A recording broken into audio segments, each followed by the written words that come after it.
There is a man at the center of the story who is strong, respected, feared, and most entirely incapable of surviving the world he lives in. Not because he is weak, but because the world changes around him in ways his entire identity was built to resist. This man is Okonkwo. And Things Fall Apart by Chinua Achebe is the story of what happens when a man who has made himself into iron meets a force he cannot fight. Published in 1958, Things Fall Apart is one of the most important novels of the 20th century. It is the book that told the story of colonial Africa from the inside, from the perspective of the people colonialism happened to, not the people doing it. It is the book that proved African literature existed on its own terms and its own voice, without needing European validation.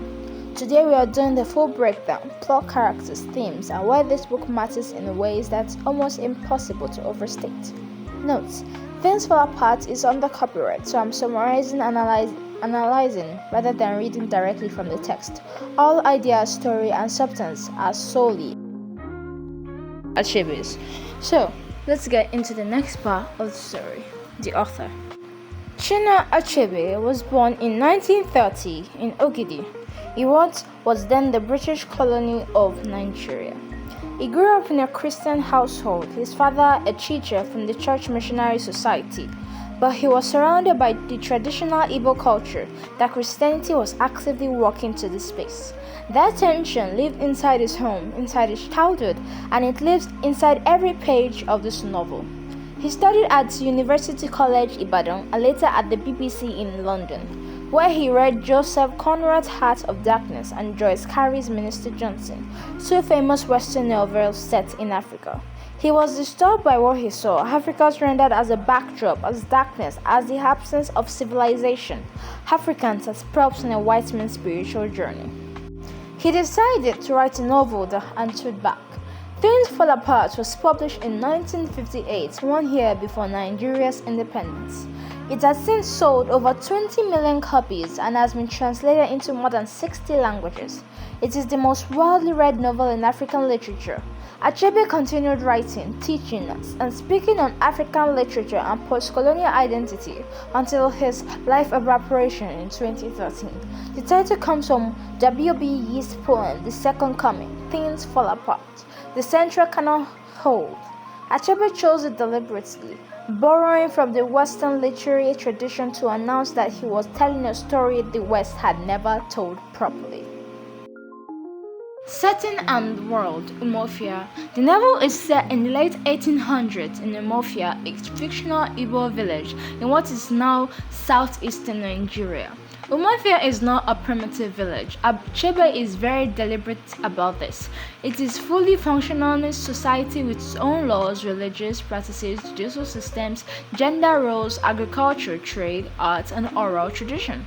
The Igbo people believe in a supreme creator god called Chukwu, but their daily religious life is governed by a complex web of personal chi, a kind of personal spirit or faith, along with ancestral spirits, earth goddesses, oracles, and a system of titles earned through achievements. This is not a superstition standing for civilization. This is civilization. The yam is central to Umuofia life, not just as food, but as a symbol of wealth, masculinity, and status. The farming calendar shapes everything. The season structure the social calendar. The village is organized into clans and families, with elders holding authority, and the Egu, mass central ancestral spirits represented by the village leaders serving as the ultimate judicial body. Achebe renders all of this with specificity and care, because one of the central arguments of the novel is that what colonialism destroyed was not primitive chaos, but intricate living culture. Okonkwo and who he is. Okonkwo is the most respected man in Umuofia at the start of the novel. He earned that position from nothing. His father, Onoka, was a gentle, lazy, death-ridden man who loved music and conversation and died without titles, without land, without honor. In Umuofia's value system, Unoka was a failure, and Okonkwo has spent his entire life running from that. Everything Okonkwo is, he built in opposition to his father. He is a champion wrestler who threw the great Amalizin the cat at 18. He is a farmer who works harder than anyone. He is a warrior who has taken 5 stuff in battle. He has 3 wives and many children. He has titles. He has a band full of yams. He has earned the fear and respect of his community through sheer relentless effort. But Achebe makes clear from the start that Okonkwo's strength is built on a foundation of terror, specifically the terror of becoming his father. Every decision Okonkwo makes, every harsh word, every act of violence, every refusal to show weakness or tenderness flows from this one deep fear. He has conflated softness with failure, emotion with weakness, his father's gentleness with his father's shame. That conflation is going to cost him everything. Part 1. Umuofia. The novel opens with the village in its normal rhythms. We learn who Okonkwo is, how he rose, and what he holds there. We meet his family, his oldest wife, Ekuefe, his favorite daughter Ezema, who is sharp and spirited, and whom Okonkwo privately wishes were a boy, and his son Moye, who is quiet, sensitive, and reminds Okonkwo uncomfortable of Unoka. A dispute with a neighboring village, Mabeno, results in Umuofia being given a virgin girl and a 15-year-old boy named Ikemefuna as compensation. Ikemefuna is placed in Okonkwo's household to live with the family until the village elders decide his fate. Ikemefuna is there for 3 years. In that time, he becomes part of the household. He teaches Nwoye songs, tells stories, and develops a close bond with Okonkwo himself, though Okonkwo never shows it openly. Nwoye flourishes under Ikemefuna's influence, and Okonkwo watches, silently pleased with what he sees. Then the Oracle of the Hills and Caves, the highest spiritual authority in the region, declares that Ikemefuna's life must be evaporated. The village elder, Ogbofe Ekunde, warns Okonkwo privately, "Do not take part in this. The boy calls you father. Do not be the one to do it." Okonkwo goes away. He tells himself he cannot be seen as weak. When the man carrying out the sentence falters, Ikemefuna runs towards him, crying out for his father. Okonkwo cuts him down himself. This is the first great crack in Okonkwo. Achebe doesn't dramatize it to extend the breakdown. Instead, Okonkwo goes home, can eat, can sleep, reaches for his pot of palm wine and finds no comfort. He is shaken in a way he cannot process or name, because his entire framework refuses to allow him to grieve what he's done. Nwoye knows, he doesn't know all of it, but he feels something vital leave him when Ikemefuna doesn't come home. Something in him quietly turns. Shortly after, during the funeral of Ogelebi Ikunde, the elder who warned Okonkwo about Ikemefuna, Okonkwo's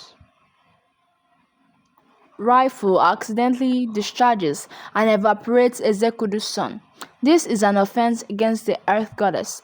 Even accidentally evaporating the life of a clansman requires exile. Okonkwo is banished from Umuofia for 7 years. His compound is burned, his livestock killed, his barn torn down, and he leaves for Mbanta, his mother's village, to serve out the exile with his family. Exile in Mbanta. Mbanta receives Okonkwo, his uncle Uchedu, an elderly man of quiet wisdom, takes him in and speaks to him directly about the importance of a man's mother. The village you return to when things fall apart. Okonkwo listens, but is also hollowed out. He spent his life building in Umuofia. All of it is gone. He plants yams in Mbanta, but his heart isn't in it. He marks time. While Okonkwo is in exile, the world begins to change. Christian missionaries arrive in the region. They come first to Mbanta. They are given the land in the evil forest, the place where the village dumps the cursed, the deceased, and the unclean. The assumption is that the forest will evaporate them within days. The missionaries build a church and don't let their life evaporated. For many in the village, this is deeply unsettling. The faith that protected Umuofia seems not to reach this spot, or the wise man's God is stronger here. Neither possibility is comfortable. The church begins to attract converts, largely from the margins of the Igbo society. People with twin children, who by tradition must abandon them in the forest. Also, people born into hereditary religious slavery, cast out of the community forever. People who have always been on the outside of a society that is otherwise rich and complex. For these people, Christianity offers something radical. You are not cursed, you are not lesser, you are equal before God. Achebe does not present this as a simple colonial villainy. He shows the reason why people convert. He shows the genuine appeal. He shows what the church offers that Igbo tradition for all its riches does not offer to those who it casts out. No one yet converts. Okonkwo's sensitive, struggling son, who never fit the mold his father wanted, hears the Christian hymns and feels something unlock in him. He joins the church. When Okonkwo finds out, he nearly evaporates his son. No one yet leaves and never comes back. Okonkwo loses his son, not to life evaporation, but to a world that has arrived in his lifetime and reshaped everything he believed was permanent. Return and collapse. 7 years pass. Okonkwo's exile ends and he returns to Umuofia. He has planned his return for years. He will come back with wealth. With his daughters married into good families, he will reclaim his position. He has yam stored, money saved, he has prepared. He comes to the village he no longer recognizes. The church is established. The British colonial government has arrived, bringing its own courts, its own laws, its own administrative structure. The village judicial system, the Egu, the Council of the Elders, the varying mechanisms by which Umuofia government itself, all of it is being systematically made irrelevant. The colonizers have appointed their own local intermediaries, created their own hierarchies, and imposed their legal framework over everything. Men who resisted have been imprisoned, humiliated, and some have even disappeared. His district commissioner, a British official, dispenses justice from a position of complete cultural ignorance and complete institutional power. Okonkwo is furious. He cannot understand why the other men of Umuofia are not fighting. He talks to his friend Obiteka, one of the novel's most thoughtful characters, who tells him something devastating. The white man did not come with a weapon, he came with a religion, and by the time the village understood what was being taken, they were already helping him take it. The breaking point comes when the colonial government arrests several of Umuofia's leaders, including Okonkwo, other false pretenses, humiliates them, holds them for ransom, and then releases them only when the village pays a large fine. Okonkwo is beaten while in custody. This is the deepest humiliation of his life. When the village convenes to decide how to respond, Okonkwo comes ready for war. A colonial court messenger arrives to shut down the gathering. Okonkwo draws his machete and life evaporates him. He looks around to the men of Umuofia. Nobody moves, nobody responds. The crowd parts. The movement for collective resistance he had been waiting for his entire life doesn't come. The village is not going to fight. Okonkwo walks away and his life gets evaporated. The ending.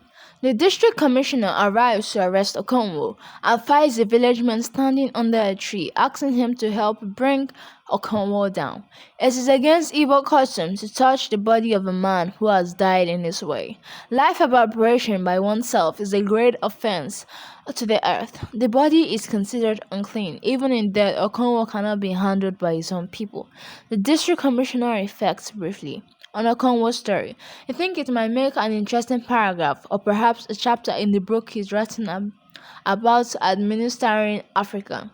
He is already thinking of the title, The Pacification of the Primitive Tribes of the Lower Niger. This is the final image of the novel. Okonkwo's entire life, his complexity, his grief, his strength, his failures, the community, his culture, reduced in the mind of a man with institutional power to a paragraph in a colonial administrator's memoir. Achebe ends there because that is what colonialism actually did. Not just took the land and imposed laws, but erased the interior life of the entire peoples. Replaced their self-understanding with a Western narrative in which they barely appeared, and when they did, they appeared as primitive being pacified. Ten spread part is the answer to that erasure. Key characters. Okonkwo, the protagonist, driven, rigid, fearful beneath his strength. His strategy is that the very qualities that made him successful in one world made him unsurvivable in the world that replaces it. Unoka Onkwo's father, gentle, musical, depth-reading, considered a failure by society. Achebe treats him with more sympathy than Okonkwo ever does. He's not a villain, he's a man who gives his world he had no use for. Nwoye Okonkwo's son, sensitive and inward, he is a child of Okonkwo can reach. His conversion to Christianity is not a weakness, it is a survival. He finds in the church where he could never find a home, the sense that his nature is not a defect. Enzima, Okonkwo's favorite daughter, sharp and fierce, a child who actually has his temperament. Okonkwo repeatedly says she should have been a boy, which reveals more about his limitations than that. In Ikemefuna, the boy plays in Okonkwo's household.